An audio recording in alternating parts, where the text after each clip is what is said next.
السلام علیکم ورحمۃ اللہ وبرکاتہ۔ اشہدو ان لا الہ الا اللہ وحدہ لا شریک لہ واشہد ان محمدا عبدہ ورسولہ۔ اما بعد فاعوذ باللہ من الشیطان الرجیم۔ بسم اللہ الرحمن الرحیم۔ اللہ تعالیٰ کے فضل اور کرم سے 9ویں پارے کے بالکل اختتام کے قریب ہم پہنچ چکے ہیں۔ سورۃ الانفال کا مضمون جاری ہے۔ آیت نمبر 29 جہاں پہ رکوع ختم ہوتا ہے وہاں تک کی تلاوت ہو گئی تھی۔ اس آیت کا لفظی ترجمہ بھی ہم نے گو تھرو کر لیا تھا۔ اس کی تفسیر کے تحت بعض واقعات وغیرہ تھے جو میں آپ کو پچھلی کلاس میں سنا رہا تھا۔ اللہ تعالیٰ اس آیت میں جو باتیں اللہ تعالیٰ نے بیان کی ان میں سے یہ بھی تھیں کہ دیکھو تمہارے اموال اور تمہاری اولاد تمہارے لیے باعث آزمائش ہے۔ لفظ فتنہ عام طور پہ اس کو نیگیٹو معنوں میں لیا جاتا ہے، لیکن عربی زبان میں فتنے کے کئی معنی ہیں۔ یہ کانٹیکسٹ بتائے گا کہ یہاں پہ اس کا کون سا مطلب آئے گا۔ آزمائش کے طور پہ آئے گا، آزمائش کی بھی جیسے کہ بعض کلاسوں پہلے ہم نے آج جو یہ آزمائش کا لفظ تھا اس کے بارے میں بھی دیکھا کہ آزمائش بھی ایک پازیٹیو مثبت آزمائش بھی آتی ہے اور منفی بھی آتی ہے۔ پازیٹیو آزمائش اس طرح سے کہ اس کے آنے کا مقصد یہ ہوتا ہے کہ انسان کو جو وہ آزمائش ہے وہ روحانیت کے یا ترقیات کی اگلی منازل کی طرف لے کے جائے۔ اور ان آزمائشوں کی مثال اس طرح ہوتی ہے جس طرح ایک طالب علم جب اپنے کسی امتحان کے لیے بیٹھتا ہے تو اس پرچے کا یا اس امتحان کا مقصد یہ نہیں ہوتا کہ اس کو فیل کر کے تو پچھلی کلاس میں بھیج دیا جائے یا اسی جگہ پہ رکھا جائے، بلکہ مقصد یہ ہوتا ہے کہ یہ طالب علم اس میں پاس ہو اور اگلے لیول پہ چلا جائے۔ اگلے لیول پہ لے جانے کے لیے آزمائش کا آنا ضروری ہے۔ تو اسی طرح جو فتنے کا لفظ ہے اس کے کئی معنی ہوتے ہیں۔ ایک مطلب فتنے کے لفظ کا جیسے کہ آگے چل کے بھی آپ دیکھیں گے، حضرت خلیفہ رابع رحمہ اللہ تعالیٰ فرماتے ہیں کہ فتنے کے لفظ کا مطلب مطلب یہ بھی ہے کہ آگ کے اوپر بھوننا۔ اب دیکھیں اللہ تعالیٰ نے کیا مضمون بیان فرمایا ہے۔ اللہ تعالیٰ فرماتا ہے کہ تمہارے اموال اور تمہاری اولاد تمہاری زندگی میں وہ کردار ادا کر سکتے ہیں کہ جیسے کہ تمہیں آگ کے اوپر بھونا جا رہا ہو۔ یہ بھی ایک اس کا مطلب بنتا ہے۔ اب اموال کے اندر ہی انسان کی بیوی کو رکھا، اور اس وجہ سے کہ لفظ مال عربی زبان میں مائل سے نکلا ہے، اور مائل اس چیز کو کہتے ہیں جس کی طرف انسان کا دل رغبت کر جائے، یعنی جس چیز کی طرف انسان کے دل کا جھکاؤ ہو اس کو مال کہتے ہیں۔ تو بیوی کو الگ سے ذکر نہیں کیا بلکہ بیوی کو پہلے اموال کے ساتھ اس کے اندر ہی لفظ مائل کے ذریعے سے اس کا ذکر کر دیا، جیسے حضرت مسیح موعود علیہ السلام کا اقتباس پڑھ کے آپ کو بتایا تھا۔ پھر اولاد کا ذکر آ گیا کہ اولاد بھی باعث فتنہ ہوتی ہے۔ اب سوال پیدا ہوتا تھا کہ بیوی، مال اور اولاد انسان کے لیے کس طرح آزمائش کا ذریعہ بنتی ہیں۔ مال کو لیتے ہیں، انسان مال کو بہت عزیز رکھتا ہے۔ کئی لوگ ہوتے ہیں آپ ان سے کہیں کہ جی خدمت کرنی ہے، وقار عمل کے لیے آ جائیں گے۔ آپ انہیں کہیں کہ نماز کے لیے مسجد آؤ، نماز کے لیے مسجد آ جائیں گے۔ تہجد پہ بلائیں گے، تہجد کے لیے بھی آ جائیں گے۔ چندہ دینے کی طرف توجہ دلائیں تو مائنڈ کر دیں گے، چندہ نہیں دیں گے۔ پھر ان جیسے جو احباب ہوتے ہیں جو نیکیوں کی دوسری چیزوں کے اوپر تو قدم مارتے ہیں، یعنی کہ مختلف نیکیوں کے اوپر اپنا قدم مارتے ہیں، ان کو کرنے کی کوشش کرتے ہیں، لیکن مال ان کے لیے آزمائش بن جاتا ہے۔ اس بارے میں حضرت اقدس مسیح موعود علیہ الصلوۃ والسلام نے ایک دفعہ ایک رویا کا ذکر کر کے اس کی تعبیر کرتے ہوئے فرمایا کہ اگر کوئی رویا میں دیکھے، یعنی خواب میں دیکھے کہ اس نے اپنا جگر نکال کے دے دیا، تو فرمایا جگر کا دینا خواب میں اس کا مطلب ہوتا ہے کہ اپنا مال، ایک عزیز چیز نکال کے دے دینا۔ تو مال کا دینا اسی طرح ہے جس طرح اپنا جگر نکال کے پیش کر دینا کسی کو۔ مطلب یہ ہے کہ یہ کوئی آسان کام نہیں، لیکن جو چیز جتنی مشکل ہوتی ہے اس کے نتیجے میں اللہ تعالیٰ کی طرف سے آنے والا ثواب بھی اس کے مطابق ہوتا ہے۔ ایک چیز اگر آسان ہے تو اس کا ثواب اتنا زیادہ نہیں ہوگا جتنا کہ ایک مشکل کام کا ثواب اللہ تعالیٰ جو عطا کرتا ہے۔ مثلا دیکھیں حضور صلی اللہ علیہ وسلم کے وقت میں جو ایک بہت بڑی قربانی مانگی جاتی تھی وہ جانوں کا نذرانہ تھا۔ تو صحابہ تھے، وہ اکیلے گھر میں کمانے والے تھے، بیوی بچیاں بچے چھوٹے یا ڈھیر سارے، اور کوئی کمانے والا نہیں۔ ایسی صورتحال میں جب خدا کے نبی کی آواز کانوں میں پڑتی کہ جہاد کے لیے باہر نکلو اور اب یہ وقت ہے کہ ہم اپنی حدود کو ڈیفینڈ کریں، تو لوگوں کے ذہن میں شاید یہ خیال آتا ہو کہ اگر ہم چلے جائیں اور اگر ہمیں کچھ ہو جائے، لولے لنگڑے ہو جائیں یا جان سے ہی ہاتھ دھو بیٹھیں، تو بیوی کا، بچیوں کا اور بچوں کا کون نگران ہوگا؟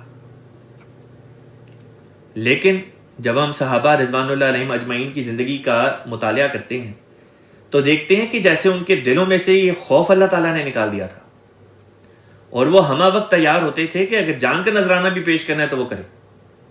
ایک صحابی کا ذکر آتا ہے کہ ایک جنگ کے موقع پہ ان کی شہادت ہو گئی، اور ان کے بچے جو تھے وہ کافی تھے اور قرضہ بھی کافی تھا ان کے سر پہ، لیکن جہاد کا موقع تھا، انہوں نے اس نیک کام کے لیے کہ خدا کے رسول نے آواز دی ہے، وہ نکلے میدان جنگ میں، جا کے ان کی شہادت ہو گئی۔ غالباً اسی روز یا اگلے روز یا چند دنوں کے اندر اندر ان کا بیٹا رسول پاک صلی اللہ علیہ وسلم کے پاس آیا، تو آپ صلی اللہ علیہ وسلم نے دیکھا کہ بیٹا بہت ہی اداس ہے، تو اس بیٹے سے پوچھا کہ کیا بات ہے، تم کیوں اتنے پریشان لگے؟ تو اس نوجوان صحابی نے ذکر کیا کہ ہمارے ابا گئے تھے اور اس طرح سے میدان جنگ میں ان کی شہادت ہو گئی، قرضہ بھی بہت ہے، بہنیں بھی ہیں، سمجھ نہیں آ رہی کہ کیا کریں۔ تو صحابہ جو تھے، جو جنگ کے لیے نکل جاتے تھے، ان کے ذہنوں میں یہ خیال نہیں تھا آتا کہ پیچھے کس طرح سے سامان ہوگا، کیونکہ وہ جانتے تھے کہ اللہ تعالیٰ انتظام کر دے گا، جو بھی جس طرح بھی کرے گا اللہ تعالیٰ کر دے گا۔ ہم بہرحال ہمارا فرض ہے کہ ہم جائیں، لبیک کہیں، اگر جان جاتی ہے تو بے شک چلی جائے، اس راہ میں جان کی کیا پرواہ، جاتی ہے اگر تو جانے دو۔ ان صحابی کا جن کی شہادت ہوئی، ان کو پھر اللہ تعالیٰ نے دیکھیں کس طرح سے نوازا، کہ کہتے ہیں کہ جب انسان کی وفات ہوتی ہے تو وہ شہداء کے بارے میں احادیث میں آتا ہے کہ شہداء کو خود اللہ تعالیٰ ریسیو کرتا ہے جنت میں، اور ان صحابی کو بھی جن کی شہادت ہوئی، حدیث میں آتا ہے کہ حضور صلی اللہ علیہ وسلم نے ان کے بیٹے سے کہا کہ کیا میں تمہیں یہ نہ بتاؤں کہ تمہارے والد کے ساتھ کیا ہوا؟ میں نے کہا جی ضرور بتائیں۔ آپ صلی اللہ علیہ وسلم نے فرمایا کہ جب تمہارے والد کی شہادت ہوئی تو ان کو جنت میں ریسیو کرنے کے لیے خود اللہ تعالیٰ سامنے آیا، اور اللہ تعالیٰ نے خود ان کو جنت میں ویلکم کیا۔ یہ چیز دیکھ کے تمہارے ابا نے اللہ تعالیٰ کے حضور اپنی خواہش کا اظہار کیا کہ اے میرے پیارے اللہ، میں ایک بار تیری راہ میں اپنی جان دے چکا ہوں، لیکن میری تو یہ خواہش ہے کہ تم مجھے دوبارہ دنیا میں بھیجے، میں دوبارہ ایک دفعہ تیری راہ میں اپنی جان کا نذرانہ پیش کر سکوں۔ اس پر اللہ تعالیٰ نے فرمایا کہ چونکہ میں یہ قانون بنا چکا ہوں کہ ایک دفعہ جس شخص کی وفات ہو جائے وہ دوبارہ دنیا میں نہیں بھیجا جا سکتا، اگر یہ رول نہ ہوتا تو میں ضرور تمہاری یہ بات بھی پوری کر دیتا، لیکن چونکہ خدا تعالیٰ نے یہ قانون بنایا ہے کہ جب ایک دفعہ وفات ہو جائے تو دوبارہ بھیجا نہیں کرتا اس شخص کی روح کو زندگی کے لیے زمین پہ، دوبارہ دنیا میں نہیں بھیجا کرتا۔ اب اس روایت سے، اس حدیث سے ایک تو یہ مسئلہ بھی سالو ہو گیا کہ جس کی وفات ہو جائے وہ دوبارہ آ نہیں سکتا۔ قرآن پاک میں حضرت حزقیل علیہ السلام کا وہ واقعہ آتا ہے، سورہ غالباً سورہ بقرہ کے درمیان میں ایک جگہ پہ وہ واقعہ آتا ہے کہ ایک نبی تھے، جب ان کا گزر ہوا ایک بستی کے اوپر سے تو انہوں نے دیکھا کہ وہ اپنی چھتوں کے بل گری ہوئی ہے، اور اسی طرح ان کے حمار کا بھی ذکر آتا ہے، ان کے گدھے کا ذکر آتا ہے، ان کے کھانے کا ذکر آتا ہے، اور ذکر آتا ہے کہ کس طرح پر 100 سال کے لیے اللہ تعالیٰ نے ان کو موت دے دی، لیکن وہاں پہ موت بمانے نوم کی تھی، یعنی خواب، سو گئے چند گھنٹوں کے لیے، اور ان چند گھنٹوں کے اندر اندر انہوں نے دیکھا کہ جیسے ایک پوری صدی گزر گئی ہے، اور اس خواب کے اندر اللہ تعالیٰ نے ان کو دکھایا کہ کس طرح پہ وہ شہر دوبارہ سے آباد ہوگا۔ تو غیر احمدی حضرات جو ہیں وہ اس کو لٹرلی لیتے ہیں، وہ کہتے ہیں کہ نہیں، یہاں پہ موت سے مراد لازمی طور پہ جسمانی موت مراد ہے، کہ 100 سال تک وہ نبی جو تھے ان کی وفات ہوئی رہی، 100 سال کے بعد اللہ تعالیٰ نے ان کو زندہ کر دیا. حالانکہ رسول پاک صلی اللہ علیہ وسلم فرماتے ہیں کہ ایسا ہو نہیں سکتا. اللہ نے قانون بنایا ہوا کہ جب کسی کی وفات ہو جائے اس کو واپس نہیں بھیجا کرتا. تو ایک تو یہ مسئلہ اس حدیث سے سالو ہو گیا. دوسری بات یہ سالو ہو گئی کہ جتنا مشکل کام ہوتا ہے اس کا اجر بھی اس کے لحاظ سے اتنا ہی بڑا ہوتا ہے. جان کا نذرانہ پیش کرنا کوئی آسان کام نہیں، لیکن اس کے بدلے میں جو خدا کی طرف سے ملتا ہے بطور ثواب کے، بطور ریوارڈ کے، وہ بھی بہت بڑی چیز ہے.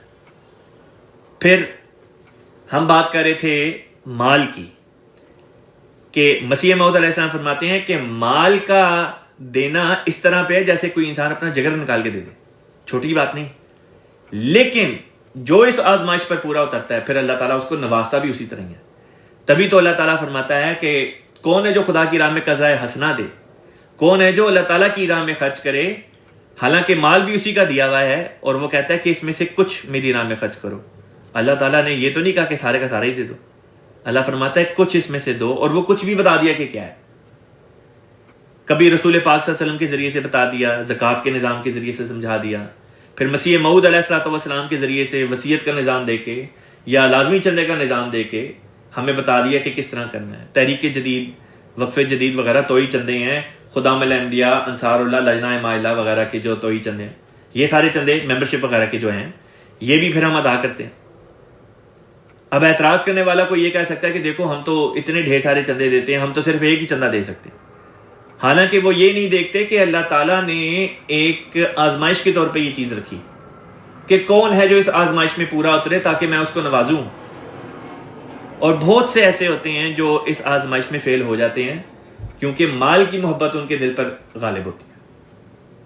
ایک دفعہ ایک خادم سے میں بات کر رہا تھا چندے کے بارے میں، تو اس خادم نے چھوٹتے منہ مجھے ایک بڑی زبردست بات کی. وہ کہتا ہے مربی صاحب مجھے خدا کی راہ میں مال خرچ کرنا میرے لیے مشکل کام نہیں ہے. میری مشکلات جن سے مجھے ڈیفیکلٹی محسوس ہوتی ہے کرنے میں وہ دوسری چیزیں ہیں. مال کا مجھے مسئلہ نہیں، مال میں بھید دھڑک اللہ کی راہ میں خرچ کر سکتا ہوں. وہ خادم میں نام نہیں بتاؤں گا، موسی ہے، وصیت کا چندہ شرع کے مطابق جتنا کماتا ہے اس کے اوپر دیتا ہے. اس سے کئی زیادہ بڑھ کے متمول لوگ ہیں، لیکن چندے میں اس کے 1/10 کے قریب بھی نہیں آتے. اور یہ خادم کوئی بہت بڑا، کوئی اس کی نوکری بھی نہیں، کوئی ملینئر بھی نہیں، ایک عام سا خادم ہے، لیکن اس کے لیے مال آزمائش نہیں ہے، اس لیے کیونکہ وہ اس آزمائش پر پورا اتر چکا ہے. مجھے یاد ہے پچھلے سال تو نہیں، 2019 کی بات ہے. مجھے ایک دفعہ ایک صلاح سینٹر میں جانے کا موقع ملا اور تحریک جدید کا سال ختم ہونے والا تھا، اور میرے ساتھ تحریک جدید کے جو سیکٹری تھے وہ بھی موجود تھے، اور اسی طرح پر لوکل حلقے کے جو لیڈر ہیں وہ بھی موجود تھے. ہم ایک صلاح سینٹر گئے، وہاں پہ اس حلقے کے کئی لوگ اکٹھے ہو گئے، اور ہم اپنے ذہن میں ایک ٹارگٹ رکھ کے لے کے گئے تھے کہ اتنا ٹارگٹ ہے ہمارا، ہم نے کم از کم اتنا چندہ جو ہے اس کی تحریک کریں گے، کیا پتا اتنا ہو جائے، اکٹھا ہو جائے لوگوں کو تحریک دلانے سے. تو مختلف لوگ بیٹھے ہوئے تھے، اس میں متمول لوگ بھی تھے، اس میں متوسط لوگ بھی تھے. خیر ہم باری باری سب سے بات کرتے گئے. کسی نے کہا میں پہلے دے چکا ہوں، میں اور نہیں دے سکتا. ہم نے کہا کوئی بات نہیں. کسی نے کہا میں $50 اور لکھ لیں. 10-12 لوگ بیٹھے ہوئے تھے، اور ٹارگٹ جو ہم لے کے گئے تھے وہ یہ تھا کہ کم از کم 10,000 کا چندہ ہم یہاں سے اکٹھا کر لیں گے تحریک جدید کے لیے. اور کرتے کرتے سب لوگوں نے اپنی باری بھگتا دی. ایک خادم رہ گیا جو میرے دائیں طرف بیٹھا ہوا تھا.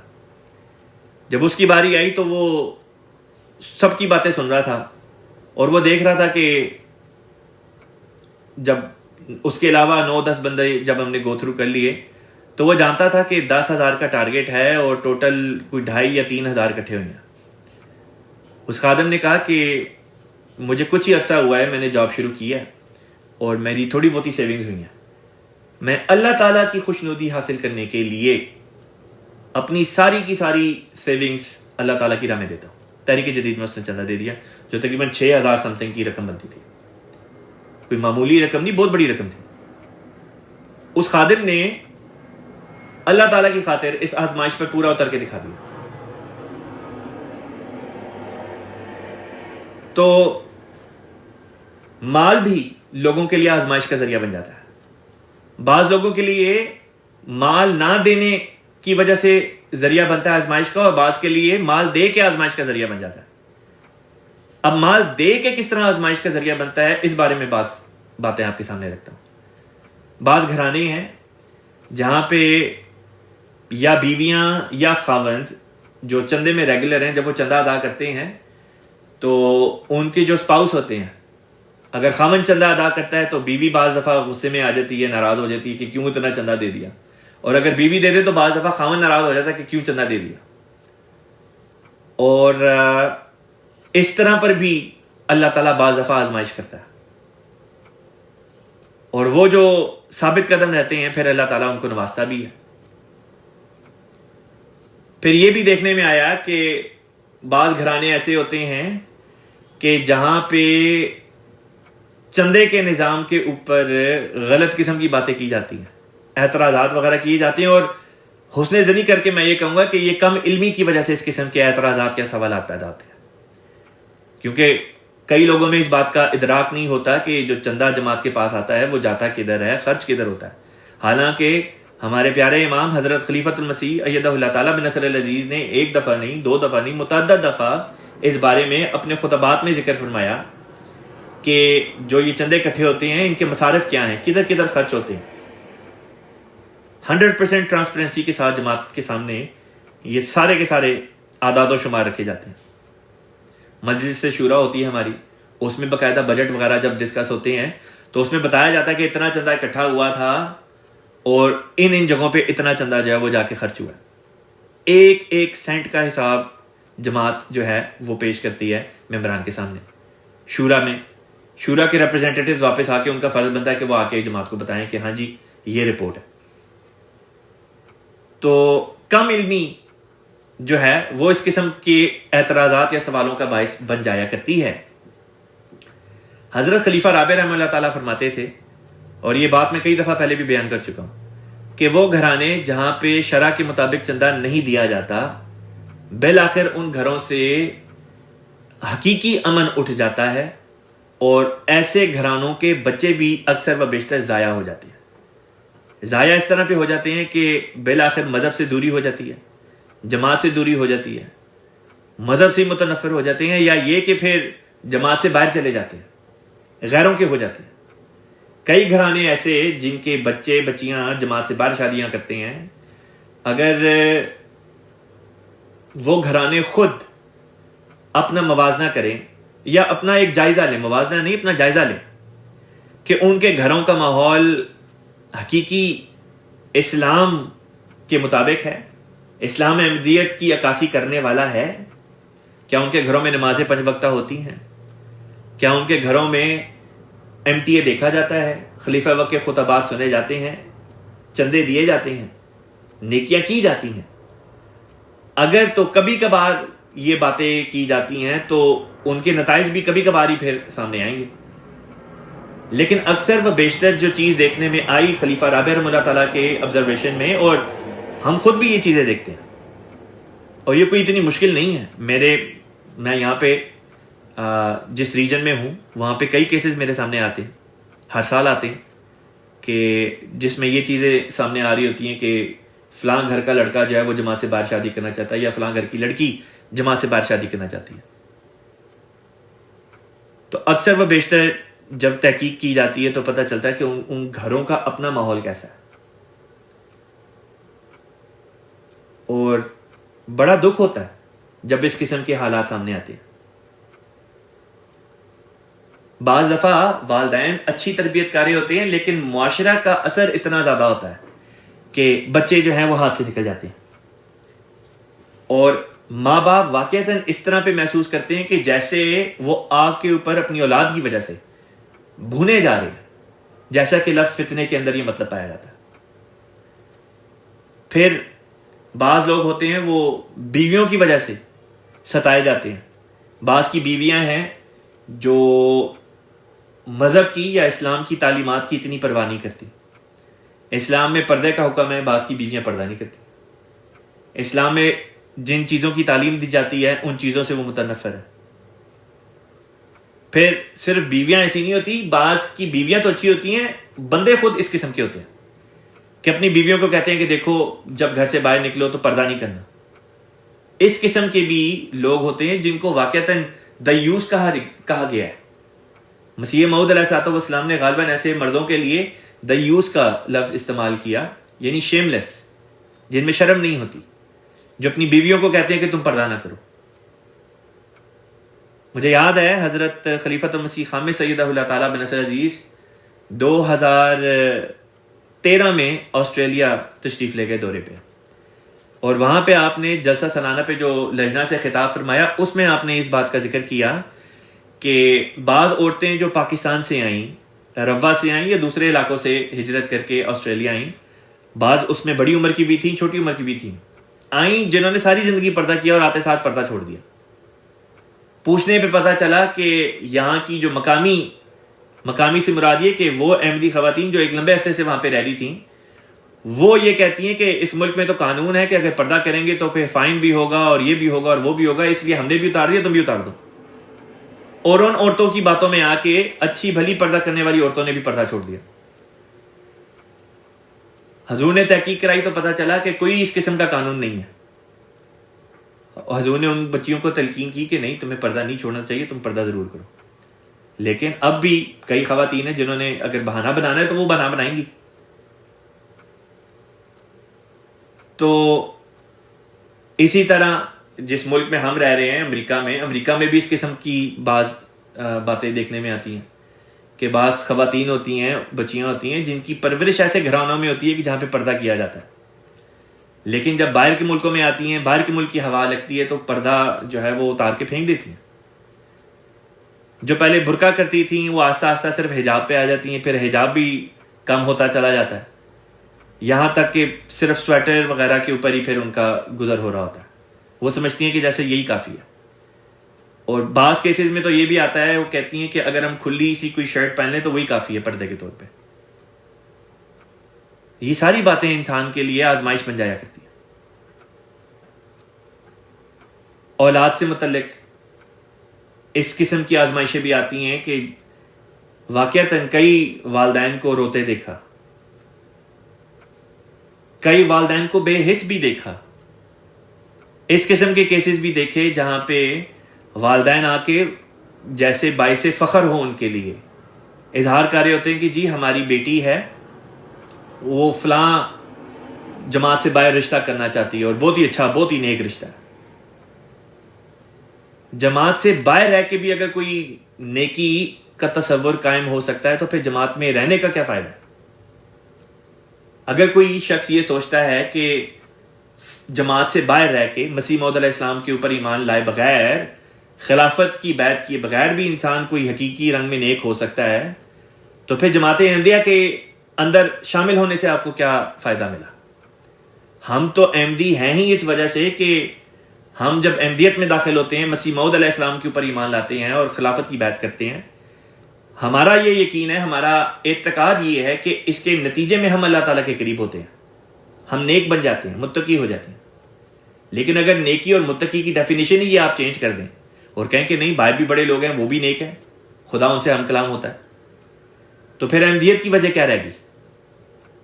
کئی لوگ ہیں اس قسم کی بھی باتیں کرتے ہیں کہ ہمارے دادا پردادا صحابی تھے اور یہ بیعت فارم ہے تو آپ بیعت فارم سائن کر دیں، ہماری لڑکی کو غیر احمدی لڑکا پسند آ گیا، یا ہمارے لڑکے کو غیر احمدی لڑکی پسند آ گئی.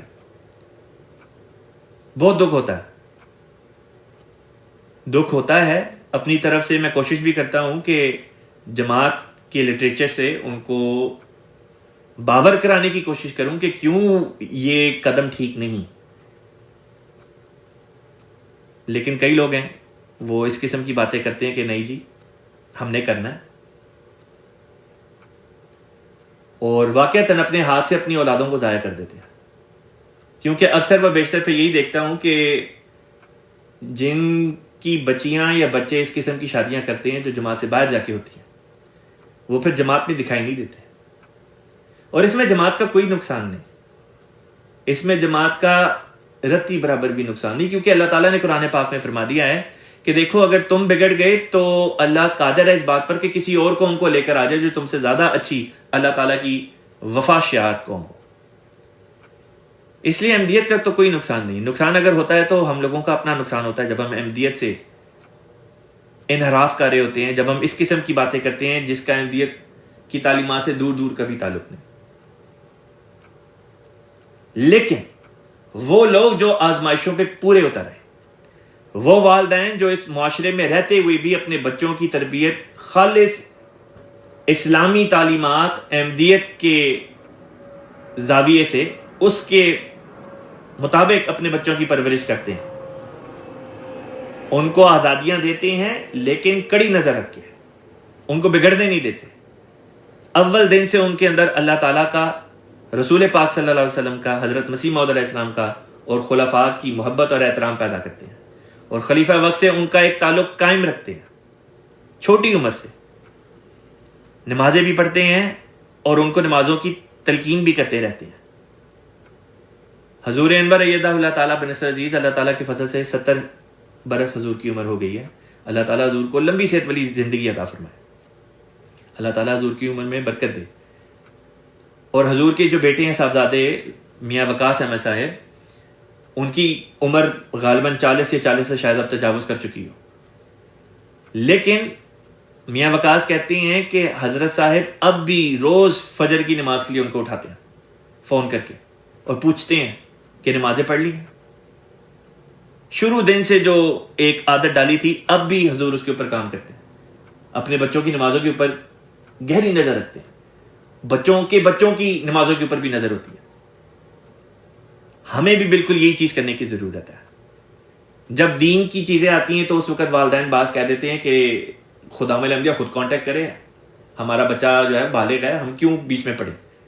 اگر ان کا لڑکا مسجد نہیں آتا, خدام کے سروے بھرتا نہیں, یا خدام کی میٹنگز اٹینڈ نہیں کرتا, تو والدین کہتے ہیں آپ خود اس سے بات کریں, ہمیں کیوں رابطہ کریں.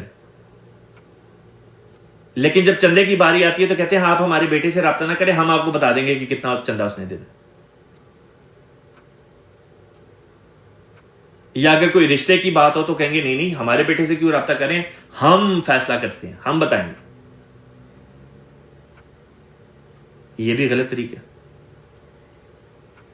بہرحال جو آزمائشوں پہ پورے اترتے ہیں ان کے لیے اللہ تعالیٰ نے کیا فرمایا, وَأَنَّ اللَّهَ عِندَهُ أَجْرٌ عَظِيمٌ. انہی کے لیے در حقیقت اللہ تعالیٰ فرماتا ہے کہ جان رکھو کہ پھر ان کے لیے اللہ تعالیٰ کے پاس بہت بڑا اجر ہے.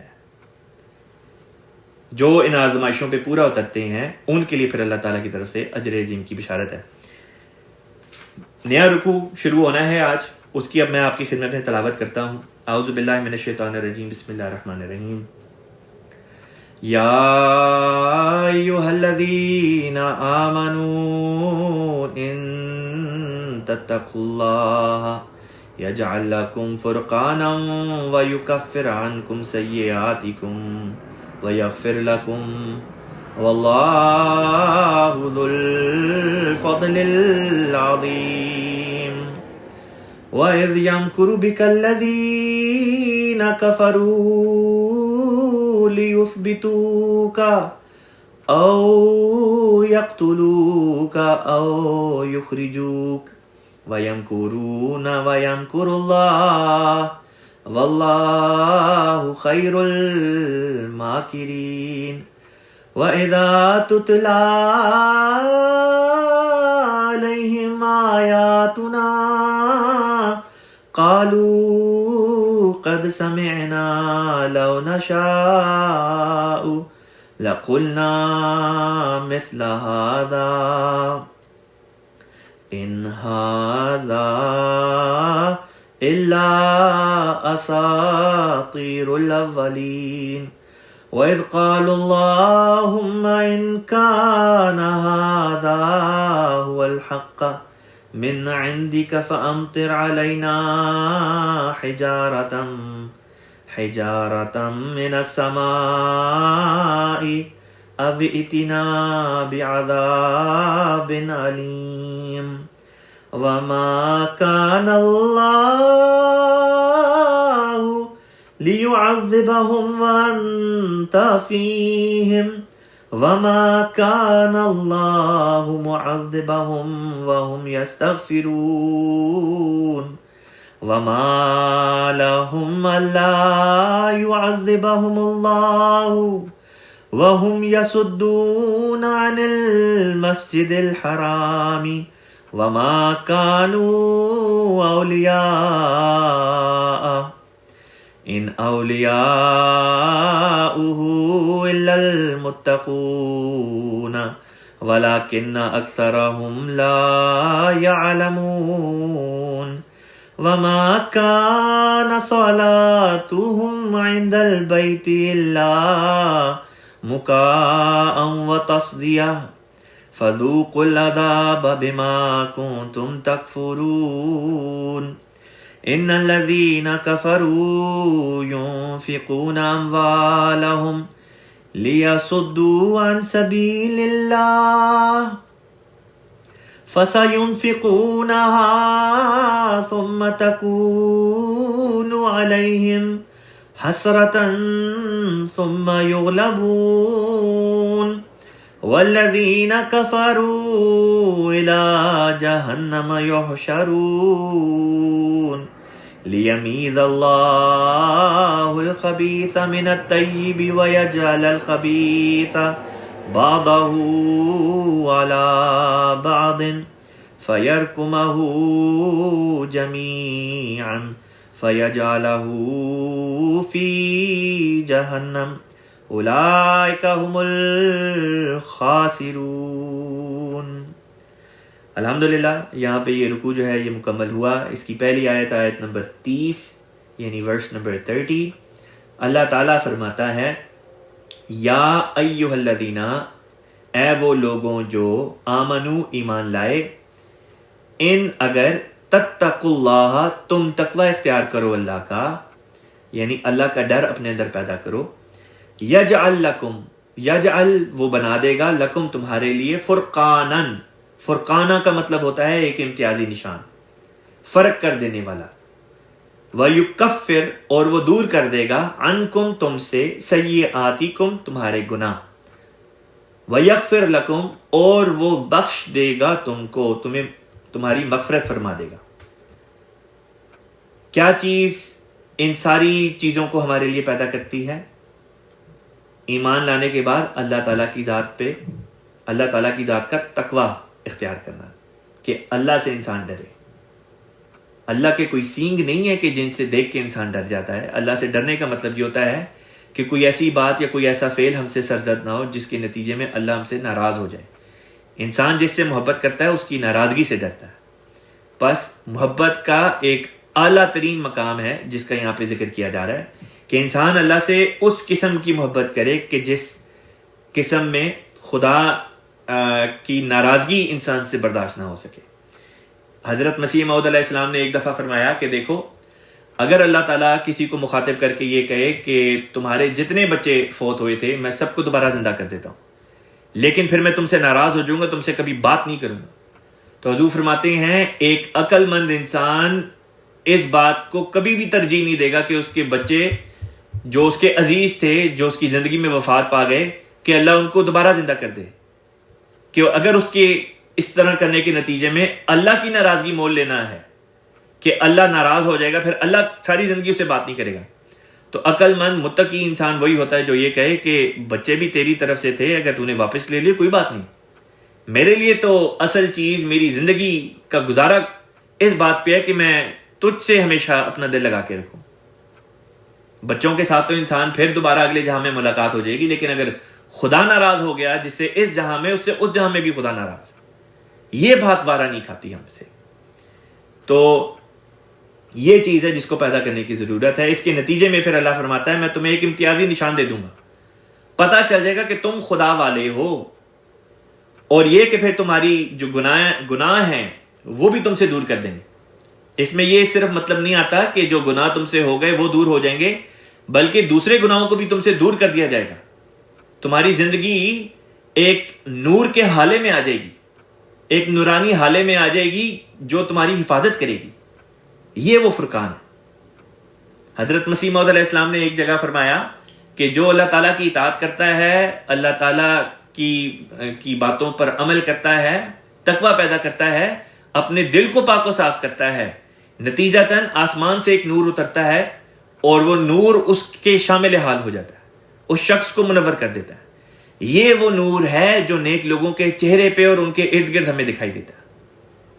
یہ وہ نور ہے جو صحابہ کو رسول پاک صلی اللہ علیہ وسلم کے چہرے میں دکھائی دیتا تھا، صحابہ کو حضرت مسیح موعود علیہ السلام کے چہرے میں دکھائی دیتا تھا، ہمیں خلیفہ وقت کے چہرے میں دکھائی دیتا ہے یہ نور جو آسمان سے اترتا ہے اور نیک لوگوں کے شامل حال ہوتا ہے۔ یہ وہ فرقان ہے۔ پھر فرمایا اللہ بخشش بھی کر دے گا۔ پھر آگے اللہ تعالیٰ فرماتا ہے واللہ ذو الفضل العظیم، واللہ اور اللہ ہے ذو الفضل العظیم، بہت بڑے فضل والا۔ ذو کا مطلب ہوتا ہے والا، الفضل العظیم بہت بڑا فضل، کہ اللہ تعالیٰ بہت بڑے فضل والا ہے، اور یہی تو اللہ تعالیٰ کا فضل ہے جس کا ذکر اس آیت میں آ گیا۔ اگلی آیت میں چلتے ہیں۔ اللہ تعالیٰ فرماتا ہے وَإِذْ، اور جب یمکروا بک، یمکروا وہ پلان کر رہے تھے، یعنی کہ سازش کر رہے تھے، بکا تیرے متعلق۔ کون کر رہے تھے سازش؟ الذین، وہ لوگ جو کفروا، جنہوں نے کفر کیا، یعنی کفار۔ کس کے متعلق کر رہے تھے؟ رسول پاک صلی اللہ علیہ وسلم کے متعلق۔ اب وہ سازش کیا تھی اس کے بارے میں اللہ تعالیٰ بتاتا ہے کہ وہ سازشیں جو کر رہے تھے، خفیہ طور پہ جو سازشیں کر رہے تھے، وہ 3 قسم کی تھیں۔ اب وہ ان کو بیان کرتا ہے۔ اللہ تعالیٰ فرماتا ہے لیثبتوک، لی تاکہ، یثبتو وہ روک رکھیں، یعنی پابند کر دیں، کا تجھ کو، یعنی ایک ہی جگہ پہ روک رکھیں، نظر بند۔ او یا یقتلو وہ قتل کر دیں، کا تجھ کو، او یا یخرجو کا وہ تجھ کو نکال باہر کریں، یعنی دیس نکالا کی سزا دے دیں، یعنی کہ ملک سے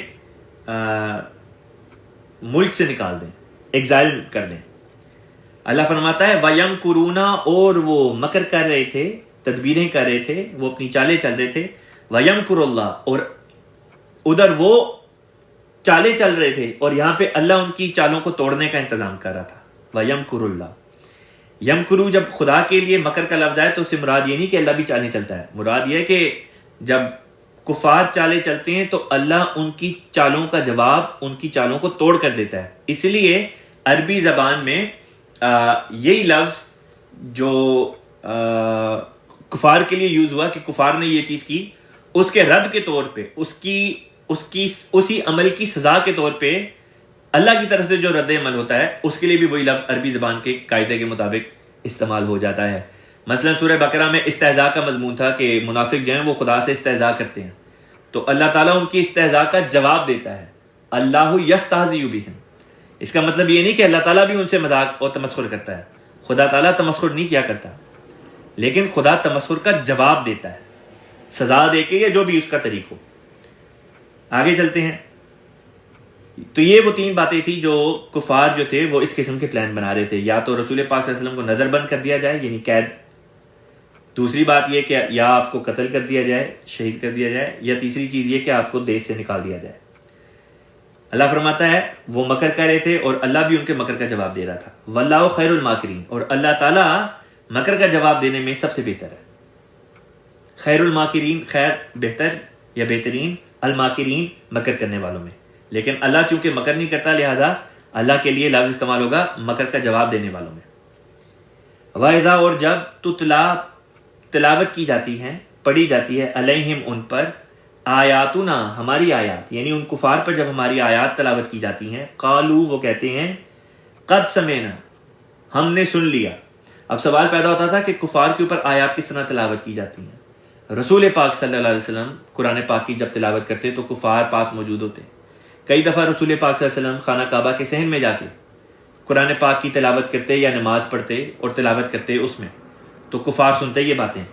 یا اگر کبھی آپ صلی اللہ علیہ وسلم کسی کو تبلیغ کر رہے ہوتے اور اس میں قرآن کی آیات کی تلاوت کر کے سناتے، یا صحابہ قرآن پاک کی تلاوت کرتے، تو یہ لوگ آگے سے کہتے، یعنی کفار، قد سمعنا ہم نے سن لیا ہے، لو نشاء اگر ہم چاہیں، لقلنا، یہ جو لام زبر آیا اس کا مطلب ہے ضرور، قلنا ہم کہتے، مثل ھذا اسی قسم کی بات، کہ ہم نے سن لیا ہے، اگر ہم چاہیں تو ہم بھی اس قسم کی بات کہہ سکتے ہیں، یعنی اس قسم کا کلام کہہ سکتے ہیں جو قرآن پاک رسول پاک صلی اللہ علیہ وسلم پہ نازل ہو رہا ہے۔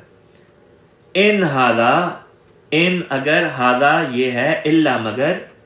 جب ان اور الا یہ دو الفاظ ایک فقرے میں آئیں تو اس کا مطلب ہوتا ہے کہ یہ چیز نہیں ہے مگر، یعنی کہ یہ چیز اس کے علاوہ اور کچھ بھی نہیں ہے.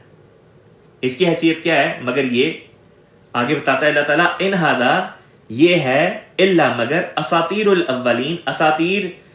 اساطیر جو ہے یہ جمع ہے اور اس کا مطلب ہوتا ہے کہانیاں،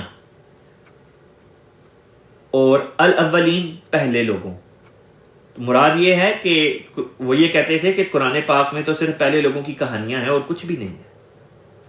وَإِذْ اور جب، قالو انہوں نے کہا، اللہم اے اللہ، ان کانا اگر تو ہے، ہاذا یہ، هو الحق حقیقت پر مبنی، کہ اگر یہ قرآن سچا ہے، من عندکا تیری طرف سے، فَأَمْطِرْ فا تو امطر بارش برسا، علینا ہمارے اوپر، حجارتن پتھروں کی، من السمائی آسمان سے، آ یا اوی، اوی کا مطلب ہوتا ہے یا پھر، ایتنا ہمارے اوپر لے کر آ جا، بعذاب علیم دردناک عذاب. یہ کفار کی عقل دیکھیں، بجائے اس کے کہ اللہ تعالیٰ سے یہ دعا کریں کہ اللہ اگر یہ سچ ہے تو ہمیں سچ کو قبول کرنے کی توفیق عطا فرما، وہ اس قسم کی باتیں کرتے تھے کہ اگر یہ سچ ہے تو پھر ہمارے اوپر عذاب آ جائے. اللہ تعالیٰ فرماتا ہے کہ پھر ان کے اوپر عذاب آیا کیوں نہیں؟ 13 سال 14 سال رسول پاک صلی اللہ علیہ وسلم مکے میں رہے تو ان کے اوپر اس وقت عذاب کیوں نہیں آیا مکے والوں پہ؟ اس سوال کا جواب آگے اللہ تعالیٰ دیتا ہے، وما کانا نہیں ہے ایسا، اللہ لیعذبہم تاکہ یعذبہم وہ عذاب دے ان کو، جبکہ انت فیہم تو ان میں موجود ہو. یعنی کہ اللہ ایسا نہیں کہ کفار کو عذاب میں مبتلا کرے جبکہ رسول پاک صلی اللہ علیہ وسلم کفار میں موجود ہوں. یعنی رسول پاک صلی اللہ علیہ وسلم بنفس نفیس کسی جگہ پہ موجود ہوں اور اس جگہ پہ اللہ کا عذاب آ جائے، یہ نہیں ہو سکتا. وما کان اللہ اور نہیں ہے اللہ ایسا، معذبہم وہ عذاب دے انہیں، وہم جبکہ وہ یستغفرون استغفار کر رہے ہوں. اللہ تعالیٰ نے 2 باتیں بتا دی کہ عذاب کیوں نہیں آتا. اس وجہ سے نہیں آتا کہ خدا کا نبی ان میں موجود ہے. نبی اگر نکل جائے اس قوم میں سے پھر خدا کا عذاب آ جاتا ہے. حضرت لوط علیہ السلام کا واقعہ یاد کریں. لوط علیہ السلام قوم سے نکلے اور پیچھے عذاب آ گیا. حضرت صالح ہیں، حضرت شعیب ہیں، کئی انبیاء کے قصے جو تھے وہ ہم نے سورۃ الاعراف میں پڑھے، اور ہر کیس میں یہ چیز دکھائی دی کہ نبی وہاں سے ہجرت کرتا ہے اور پیچھے عذاب آ جاتا ہے. حضرت مسیح موعود علیہ الصلوۃ والسلام کے بعض واقعات آپ کی خدمت میں رکھ سکتا ہوں. ایک واقعہ بہرحال میں یہاں پہ شیئر کرتا ہوں. وہ عذاب تو نہیں لیکن یہ کہ بہرحال اس میں بھی ہمارے لیے ایک سبق ہے. حضرت مسیح موعود علیہ الصلوۃ والسلام دعوے سے پہلے کی یہ بات ہے، سیالکوٹ میں جب تھے تو ایک مکان تھا جو 2 منزلہ مکان تھا، اور آپ اس کی اوپر والی منزل پہ آرام کر رہے تھے، اور بعض اور لوگ بھی اس کمرے میں آرام کر رہے تھے، اور سب لوگ سوئے ہوئے تھے. حضرت مسیح موعود علیہ السلام کے دل میں یہ خیال آیا کہ جیسے یہ چھت گرنے والی ہے. آپ نے لوگوں کو اٹھایا اور کہا کہ یہ چھت گرنے والی ہے، یہاں سے فوراً نکلو. لوگوں نے کہا کہ شاید آپ کو غلط فہمی ہوئی ہے، کوئی ایسی بات نہیں، سو جائیں. تھوڑی دیر بعد حضرت مسیح موعود علیہ السلام کے دل پہ اتنی اس بات کا غلبہ ہوا، آپ نے بڑی فورس کے ساتھ لوگوں کا اٹھو اور اسی وقت یہاں سے اتر کے نیچے اتر جاؤ، یہاں سے اس کمرے سے باہر نکل جاؤ.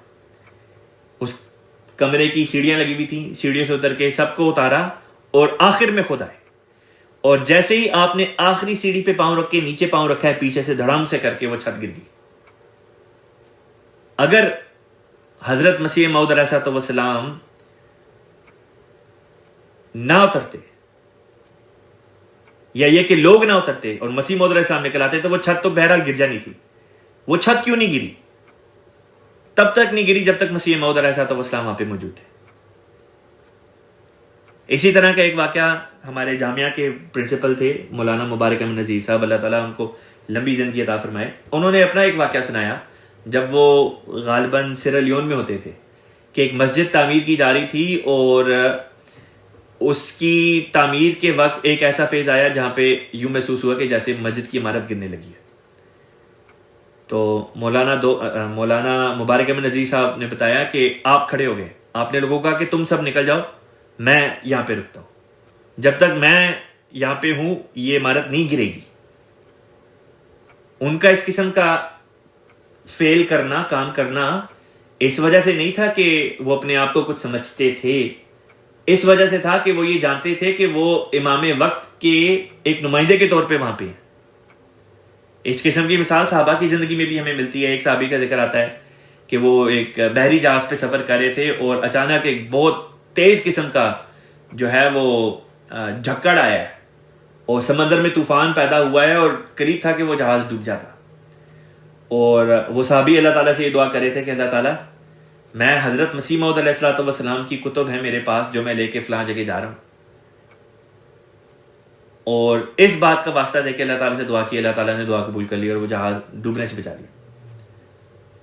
تو اللہ تعالیٰ فرماتا ہے کہ جب تک خدا کا نبی قوم میں موجود ہو تب تک اس قوم پہ عذاب نہیں آتا. لہذا مکے والوں پہ عذاب کب آیا؟ جب رسول پاک صلی اللہ علیہ وسلم وہاں سے ہجرت کر گئے, جنگوں کی صورت میں, قحط کی صورت میں, مختلف چیزوں کی صورت میں. دوسری وجہ کیوں ان پر عذاب نہیں تھا آ رہا, فرمایا وما کان اللہ, اللہ ایسا نہیں کہ کسی کو اوپر عذاب لے کر آئے, وہم یستغفرون, جبکہ وہ استغفار کر رہے ہوں. پس عذاب کے آنے سے پہلے استغفار کرنا یہ اصل مضمون ہے جس کی طرف توجہ دلائی جا رہی ہے, کہ بجائے اس کے کہ یہ اس قسم کی باتیں کرو کہ اگر قرآن سچا ہے, اگر مذہب سچا ہے جس کی طرف ہمیں بلایا جا رہا ہے, تو ہمارے اوپر عذاب آ جائے. اصل بات تو یہ ہے کہ انسان اپنے خطاؤں کی اللہ تعالیٰ سے معافی مانگے کہ اللہ تعالیٰ اگر یہ مذہب سچا ہے جس کی طرف ہمیں بلایا جا رہا ہے تو ہمیں توبہ استغفار کی توفیق دے, اور تاکہ ہم حق کو قبول کر لیں. غیر احمدی احباب, جب جماعت احمدیہ جو اسلام کا ایک فرقہ ہے, اسلام کے اندر ایک فرقہ ہے, جب ہم احمدی حضرات غیر احمدیوں کو تبلیغ کرتے ہیں تو کئی دفعہ اس قسم کی باتیں وہ بھی آگے سے کر دیتے ہیں کہ اگر احمدیہ سچی ہے تو پھر عذاب کیوں نہیں آ جاتا. حالانکہ کون سا طریق اللہ تعالیٰ نے سکھایا؟ اللہ تعالیٰ نے تو یہ طریقے سکھایا کہ استغفار کرو اور اللہ سے حق کو ظاہر کرنے کی دعا مانگو. یہ نہیں کہ اللہ تعالیٰ پھر عذاب لے آئے, یہ تو کفار کا قول ہوا کرتا ہے. آگے چلتے ہیں. اللہ تعالیٰ فرماتا ہے وما لہم, وما لہم کا مطلب ہوتا ہے ان میں ایسی کیا بات ہے اللہ کے نہیں, یعذبہم اللہ, یعذبہم ان کو عذاب میں ڈالے, اللہ, کہ ان میں ایسی کون سی بات ہے کہ اللہ ان کو عذاب میں نہ ڈالے. وہم, جب کہ وہ لوگ یسدون روکتے ہیں, ان المسجد الحرام, مسجد حرام سے, یعنی حرمت والی مسجد سے, خانہ کعبہ سے لوگوں کو روکتے ہیں. وما کانو, اور وہ نہیں تھے, اولیاءہ, اس کے والی, یعنی مسجد حرام کے یہ حقیقی والی تو تھے ہی نہیں جو کفار تھے. ان اولیاءہ, ان یہ وہی اسی طرح کا فکرہ ہے جو پیچھے بھی گزرا ہے, ان اور اللہ ایک ہی فکرے میں آ رہے ہیں. ان اگر اولیاءہ وہ اس کے والی ہیں, الا المتقون, مگر متقی, یعنی کہ صرف متقی ہی اس کے اصل والی ہیں. ولیکن, لیکن اکثرہم, ان میں سے اکثر, لا یعلمون, علم نہیں رکھتے. یہاں پہ ایک فٹ نوٹ ہے. حضرت خلیفۃ المسیح رابع رحمہ اللہ تعالیٰ تحریر فرماتے ہیں مسجد حرام پر مشرکین کا جب تک قبضہ رہا وہ محض ظاہری تھا, حقیقی طور پر مسجد حرام کے مستحق مومن ہی رہے, قبضے سے پہلے بھی اور قبضے کے بعد بھی. حضرت خلیفہ اول رضی اللہ تعالیٰ عنہ حقائق الفرقان میں تحریر فرماتے ہیں کہ یہ جو بات تھی کہ ان اولیاءہ الا المتقون, کہ مسجد حرام کے حقیقی والی, حقیقی کیئر ٹیکر تو متقی لوگ ہیں. آپ فرماتے ہیں کہ یہ در حقیقت پیشن گوئی تھی جو پوری ہو گئی. خانہ کعبہ کے متولی نبی کریم صلی اللہ علیہ وسلم اور ان کی جماعت ہوئی, یعنی کہ اس آیت میں پیشن گوئی تھی کہ خانہ کعبہ جو ہے اس کی جو ولایت ہے, اس کی کیئر جو ہوگی وہ بہرحال حضور صلی اللہ علیہ وسلم اور آپ کے صحابہ کے تحت آ جائے گی. اور واقعات نے پھر چند سالوں کے اندر اندر یہ چیز دکھائی کہ واقعتاً اسی طرح ہی ہوا. اگلی آیت ہے, اللہ تعالیٰ فرماتا ہے وما کانا, اور نہیں تھا, صلاتہم, ان کی نماز, عند البیت, گھر کے پاس, یعنی خانہ کعبہ کے پاس, الا, مگر, مکان, سیٹیاں مارنا, وتصدیۃ، اور تالیاں بجانا. بڑی دلچسپ آیت ہے یہ. اللہ تعالیٰ فرماتا ہے کہ کفار جب خانہ کعبہ کے پاس ہوتے تھے، اس کے سین میں بیٹھے ہوتے تھے، تو ان کی عبادت کیا ہوتی تھی؟ صرف سیٹیاں مارتے تھے اور تالیاں بجاتے تھے. ایک تو یہ مطلب ہے کہ ان کی عبادت بے معنی عبادت ہوا کرتی تھی، جس طرح سیٹیاں مارنا، تالی بجانا ایک بے معنی سی چیز ہے. ایک اور مطلب جو اس کا سمجھا جاتا ہے وہ یہ ہے کہ یہ لوگ خانہ کعبہ کے سین میں بیٹھ کے گوسپنگ کیا کرتے تھے، اپنے زبان کے چسکے کو پورے کرنے کے لیے کبھی کسی کے بارے میں باتیں کرتے، کبھی کسی کے بارے میں باتیں کرتے. اور اس کیفیت کو، اس صورتحال کو بیان کرنے کے لیے اللہ تعالیٰ بیان کرتا ہے کہ یہ تو ان کی حالت تھی کہ یہ سیٹیاں مارتے تھے اور تالیاں بجاتے تھے. اس سے یہ نقطہ بھی اخذ کیا جا سکتا ہے کہ مسجدیں اس مقصد کے لیے نہیں بنائی گئیں کہ لوگ وہاں پہ گروپس بنا کے، تو جو دیکھا جاتا ہے کہ گپے لگا رہے ہوتے ہیں اور اس طرح سے انہوں نے ایک گوسپ کے طور پہ وہ وہاں پہ بیٹھ کے تو باتیں کر رہے ہوتے ہیں کہ اچھا فلاں کے گھر میں کیا ہو رہا ہے، فلاں کے گھر میں کیا ہو رہا ہے. ان چیزوں سے اللہ تعالیٰ نے منع کیا ہے، روکا ہے. اللہ فرماتا ہے فذوقوا، چونکہ یہ اس قسم کی حرکتیں کرتے تھے، فذوقوا پس چکھو، العذاب عذاب کو، بما اس وجہ سے جو کنتم تم تھے، تکفرون تکفیر کرتے، یعنی کہ تم جو انکار کرتے تھے. ان الذین، یقیناً وہ لوگ جو کفروا، جنہوں نے کفر کیا، انکار کیا، ينفقون وہ خرچ کرتے ہیں، اموالہم اپنے مالوں کو. ایک طرف نیک لوگ اللہ کی راہ میں خرچ کرتے ہیں اور دوسری طرف جو کفار ہیں وہ بھی اپنا مال خرچ کر رہے ہوتے ہیں. کفار کس طرح پہ خرچ کر رہے ہوتے ہیں؟ نیک لوگ تو اللہ کی راہ میں خرچ کرتے ہیں، کفار کس چیز کے لیے خرچ کرتے ہیں؟ فرمایا ينفقون اموالہم، وہ خرچ کرتے ہیں اپنے مالوں کو، لیسدوا، تاکہ یسدوا وہ روکیں، عن سبیل اللہ، اللہ کے راستے سے. پس سا ان قریب یا ضرور، ينفقون وہ خرچ کریں گے، اسے یعنی اپنے مالوں کو، ثم پھر تکون وہ ہو جائیں گے، یعنی وہ مال ہو جائیں گے، علیہم ان کے لیے یا ان پر، حسرتن باعث حسرت. وہ مال خرچ کرتے ہیں کہ لوگوں کو مسجد حرام سے روکیں، وہ لوگوں کو اللہ کے راستے سے روکیں، وہ لوگوں کو خدا کے مذہب پر، خدا کے دین پر عمل کرنے سے روکیں. لیکن ان کا یہ مال خرچ کرنا ان کے لیے باعث حسرت بن جائے گا. باعث حسرت کوئی چیز کس طرح بنتی ہے کہ مال تو دھڑا دھڑ خرچ کرتے ہیں لیکن نتیجہ اس کے برعکس نکلتا ہے. لوگ مذہب سے متنفر ہونے کے بجائے، رک جانے کے بجائے، اس مذہب میں جوک در جوک داخل ہوتے چلے جاتے ہیں. یہ نظارہ اسلام کے اوائل میں بھی دیکھا گیا اور اب بھی دیکھا جاتا ہے. جماعت احمدیہ کے خلاف غیر احمدی حضرات، کیا عرب کیا غیر عرب، ایڑی چوٹی کا زور لگاتے ہیں، لاکھوں کروڑوں اربوں روپیہ خرچ کرتے ہیں کہ جماعت کے خلاف پروپیگنڈا مشین چلائی جائے اور جماعت میں لوگ داخل نہ ہو، احمدی متنفر ہو جائیں جماعت سے، اور دوسرے لوگ اس نیگیٹو پروپیگنڈا سے افیکٹ ہو کے جماعت سے نفرت کریں. ہر روز امام وقت، خلیفہ وقت کی خدمت میں بھی پتہ نہیں کتنے خطوط اس قسم کے جاتے ہوں گے جن میں گالیاں بھری ہوتی ہیں. ہم میں سے وہ لوگ جو تبلیغ کرتے ہیں، ہمیں بھی کافی اس چیز کا ایکسپیرینس ہے کہ لوگ گالیاں دیتے ہیں، اور ان کی گالیاں دینے کی اکثریت کی وجہ یہی ہوتی ہے کہ ان کو غلط انفارمیشن مولوی بتاتا ہے، اور وہ جو مولوی غلط انفارمیشن دے رہا ہوتا ہے اس کو پیسہ کہاں سے آ رہا ہوتا ہے؟ یہ وہی پیسہ ہے جس کی طرف اللہ تعالیٰ نے اس آیت میں بھی ذکر کیا کہ باقاعدہ تنظیمیں ہوتی ہیں جو پیچھے بیٹھ کے مال خرچ کاری ہوتی ہیں، اس لیے کہ غلط انفارمیشن کو آگے بھیجا جائے، اور مقصد یہ ہوتا ہے کہ لوگوں کو دین سے متنفر کیا جائے، صداقت کے قریب نہ آنے دیا جائے. اللہ تعالیٰ فرماتا ہے نتیجہ اس کا کیا نکلتا ہے؟ نتیجہ یہ نکلتا ہے کہ وہی ان کا مال خرچ کرنا ان کے لیے باعث حسرت بن جاتا ہے کہ وہ مال تو خرچ ایک خاص مقصد کے لیے کرتے ہیں لیکن نتیجہ اس کے بالکل برعکس نکلا ہوتا ہے. لوگ رکنے کے بجائے لوگوں میں زیادہ سے زیادہ تعارف اسلام کا ہوتا چلا جاتا ہے اور لوگ زیادہ سے زیادہ اس طرف آتے چلے جاتے ہیں. حقیقت کے اندر اللہ تعالیٰ نے یہ خوبصورتی رکھی ہے کہ اس کے اندر ایک کشش ہے. حقیقت جتنی آشکارا ہوگی اتنی ہی اس کی کشش بڑھتی چلی جائے گی اور وہ دلوں کو اپنی طرف کھینچے گی. ابو جہل وغیرہ مختلف عرب قبائل کے لوگ جب مکے آتے تو ان کو یہ کہتے ہیں کہ دیکھو ہم تمہیں یہ مشورہ دیتے ہیں، ہمارے درمیان میں ایک جادوگر رہتا ہے، اس کا نام ہے محمد صلی اللہ علیہ وسلم، اس کی کوئی بات نہ سننا، اپنے کانوں میں روئیاں ٹھوس لو. اور کئی لوگ تھے جو باتوں میں آتے اور آ کے سنے بغیر ہی چلے جاتے. ایک بندہ تھا، اس کا نام تھا امر، اور وہ غالباً دوس قبیلے سے تعلق رکھتا تھا. اس نے یہ جب بات سنی تو اس نے کہا ٹھیک ہے میں اپنے کانوں میں روئی رکھ لیتا ہوں. پھر اس نے دیکھا کہ ایک شخص ہے یعنی رسول پاک صلی اللہ علیہ وسلم وہ خانہ کعبہ کے پاس کھڑے ہو کے تلاوت قرآن کریم کر رہے ہیں, غالباً نماز پڑھ رہے تھے. تو عمر نے اپنے ذہن میں کہا, اپنے دل میں کہا کہ میں اچھا بھلا عقل مند انسان ہوں, میں خود فیصلہ کر سکتا ہوں کہ یہ بات سچی ہے کہ غلط جو یہ کر رہے ہیں, میں سنوں تو صحیح کہ کیا کہہ رہے ہیں.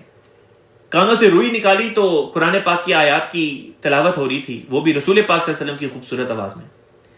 اس تلاوت کا ایک ایسا اثر تھا اور ان آیات کا ایسا اثر تھا کہ اس شخص نے اس دن وہیں پہ اسلام قبول کر لیا. یہ ہے حقیقت, اور یہی حقیقت اللہ تعالیٰ نے حضرت اقدس مسیح موعود علیہ الصلوۃ والسلام کو بھی عطا کی, کیونکہ خدا کی طرف سے تھے, سچے تھے. یہی وجہ ہے کہ غیر احمدی حضرات پاکستان میں اور دوسرے مسلم ممالک میں کہتے ہیں کہ احمدیوں کے لٹریچر کو بند کرو, اس پہ پابندیاں لگاؤ, نہ یہ ایم ٹی اے دیکھ سکیں خود, نہ دوسروں کو دیکھنے دیں. ان کی کتابیں بند کر دو, ان کو اپنی کتابیں بیچنے پہ پابندی لگا دو, یہ تبلیغ نہ کر سکے. ان کی زبانوں پہ تالے لگا دو, اور پھر جب ہم اعتراض کریں تو ان کو آگے سے موقع بھی نہ دو جواب دینے کا. صرف یک طرفہ باتیں ہوں جو لوگوں تک پہنچیں, اس کا نتیجہ کیا نکلے گا؟ لوگ جماعت سے متنفر ہو جائیں گے. کئی لوگ ہو بھی جاتے, لیکن اس قسم کی حرکتوں کے نتیجے میں کئی لوگوں تک جن کو شاید جماعت کا پیغام نہ پہنچ پاتا, ان کی منفی حرکتوں کے نتیجے میں جماعت کا پیغام ان تک پہنچ جاتا ہے. اور اس طرح پہ وہی بات جو اس آیت میں اللہ تعالیٰ نے بیان کی کہ ڈھیروں ڈھیر مال خرچ کرتے ہیں, لیکن اس مال کا نتیجہ بالکل, مال کے خرچ کرنے کا نتیجہ بالکل برعکس نکلتا ہے, اور ان کے لیے حسرت کا باعث ان کا مال خرچ کرنا بن جاتا ہے. اللہ فرماتا ہے ثم پھر یغلبون, وہ غالب یعنی کہ مغلوب کر دیے جائیں گے. آخری نتیجہ بھی بتا دیں کہ وہ مغلوب ہو جائیں گے. والذین کفروا, اور وہ لوگ جو انکار کرتے ہیں, الی جہنم, جہنم کی طرف, یحشرون, ان کو اکٹھا کیا جائے گا. دنیا میں تو بتا دیا کہ وہ مغلوب ہونے والے ہیں, آخرت کا بھی نقشہ کھینچ دیا, بتایا کہ آخرت میں ان کا ٹھکانہ جہنم ہے جہاں پہ وہ اکٹھے کیے جائیں گے. وہ لوگ جو مولوی کے پیچھے چلتے ہیں اور شاید یہ سوچتے ہیں کہ اگر مولوی ہمیں جھوٹ پڑھا رہا ہے تو ہم تھوڑی پکڑے جائیں گے, مولوی پکڑا جائے گا, ہم تو اللہ تعالیٰ کے حضور کہہ دیں گے کہ اللہ تعالیٰ ہمیں تو مولوی نے بہکایا تھا. اللہ تعالیٰ فرماتا ہے یحشرون, سب کے سب کو اکٹھا کیا جائے گا, سب اس طرف جائیں گے, مولوی بھی اور مولوی کے پیچھے اندھا دھند اس کی تقلید کرنے والے بھی. اس رکوع کی آخری آیت ہے, اللہ تعالیٰ فرماتا ہے یہ کیوں ہوگا, یہ جو باتیں بتائیں اس آیت میں, فرمایا لی, یہ سب کچھ اس لیے ہوگا تاکہ یمیز اللہ, اللہ تمیز کر دے, اللہ تمیز قائم کر دے, الگ کر دے, الخبیثہ, خبیث کو, من الطیبی, پاک لوگوں سے, یعنی گندے لوگ اچھے لوگوں سے, پاک و صاف لوگوں سے الگ ہو جائیں. وَيَجْعَلَ الْخَبِيثَ, اور وہ بنائے گا خبیث کو, بَعْضَهُ, ان میں سے بعض کو, عَلَى بَعْض, ان میں سے بعض کے اوپر, یعنی خبیث کے ایک حصے کو خبیث کے دوسرے حصے پہ ڈالے گا. فَيَرْكُمَهُ, فا پس, یرکما, وہ طے بتائے اکٹھا کرے گا, ہو, اسے, جمیعن, سارے کا سارا. خلیفہ رابع رحمہ اللہ تعالیٰ نے ترجمہ کیا, پھر اس سارے کو یعنی سب کے سب خبیثوں کو ڈھیر کی صورت میں طے بتائے اکٹھا کرے گا. فَيَجْعَلَهُ, پھر وہ اسے ڈال دے گا, فی جہنم, جہنم میں, جس طرح ردی اکٹھی کی جاتی ہے آگ جلانے کے لیے, اسی طرح اللہ تعالیٰ نے یہ نقشہ کھینچا کہ ایسے جو خبیث لوگ ہوں گے ان کو ردی کی طرح اکٹھا کیا جائے گا, طے بتائے, اور آگ میں جھونک دیا جائے گا جہنم کی. اولئک, یہی ہیں, ہم الخاسرون, ہم وہ جو, الخاسرون, گھاٹا پانے والے ہیں. یہاں پہ یہ رکوع بھی ختم ہوا اور آج کی کلاس کو بھی ادھر ہی ختم کرتے ہیں. باقی کا مضمون انشاءاللہ تعالی آپ کی خدمت میں کل پیش کیا جائے گا. آخر میں میرے ساتھ درود شریف پڑھ لیں. اللہم صلی علی محمد وعلی آل محمد کما صلیت علی ابراہیم وعلی آل ابراہیم انک حمید مجید. اللہم بارک علی محمد وعلی آل محمد کما بارکت علی ابراہیم وعلی آل ابراہیم انک حمید مجید. کل تک کے لیے اجازت دیں. السلام علیکم ورحمۃ اللہ وبرکاتہ.